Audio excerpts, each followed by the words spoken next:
ఆదిలాబాద్ జిల్లాలో రక్తదాన దినోత్సవం సందర్భంగా రిమ్స్ ఆసుపత్రిలో ఏర్పాటు చేసిన రక్తదాన శిబిరాన్ని ప్రారంభించారు కలెక్టర్ జగన్మోహన్. రక్తదానంపై అపోహలు వీడి ప్రతి ఒక్కరూ స్వచ్ఛందంగా రక్తదానం చేయాలని సూచించారు. రక్తదానంపై అవగాహన ర్యాలీ జరిగింది. ఆదిలాబాద్ జిల్లా బెజ్జూరు మండలంలోని గూడెం గ్రామస్తులు మావోయిస్టులకు వ్యతిరేకంగా ర్యాలీ నిర్వహించారు. ఈ ప్రాంత అభివృద్ధికి మావోయిస్టులు అడ్డుపడుతున్నారని ఆరోపించారు. రోడ్డుపై బైఠాయించి ఆందోళన చేపట్టారు. నల్గొండ జిల్లాలో రెడ్ క్రాస్ ఆధ్వర్యంలో ప్రపంచ రక్తదాన దినోత్సవ వేడుకలను నిర్వహించారు. ఈ సందర్భంగా ఎక్కువసార్లు రక్తదానం చేసిన వారిని సన్మానించారు. రక్తదానం చేసి ప్రాణదాతలు కావాలని సూచించారు. ప్రతి ఒక్కరూ బాధ్యతగా గ్రామస్థాయిలో బ్లడ్ డొనేషన్ క్యాంపులు ఏర్పాటు చేయాలన్నారు.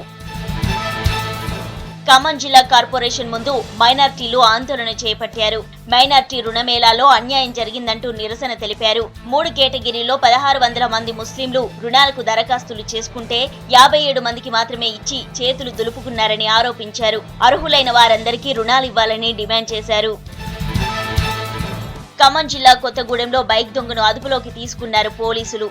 తనిఖీలు చేస్తుండగా ఆపకుండా బైక్పై వెళ్లిపోయిన వ్యక్తిని వెంటాడి పట్టుకున్నారు.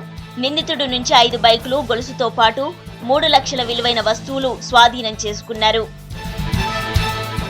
ఖమ్మం జిల్లా కొత్తగూడెం మండలం చాతకొండలో మట్కా ఆడుతున్న 12 మందిని అరెస్టు చేశారు పోలీసులు. పక్కా సమాచారంతో దాడులు చేసిన పోలీసులు 11,000 నగదు, 7 సెల్ ఫోన్లు, ఆటో స్వాధీనం చేసుకున్నారు.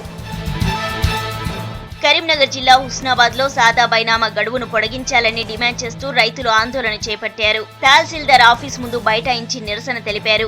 ప్రభుత్వం కొద్ది రోజులే గడువు విధించడంతో అందరికీ ఆలస్యంగా తెలిసిందని, మరికొంత గడువు పెంచితే అందరికీ ఉపయోగంగా ఉంటుందన్నారు.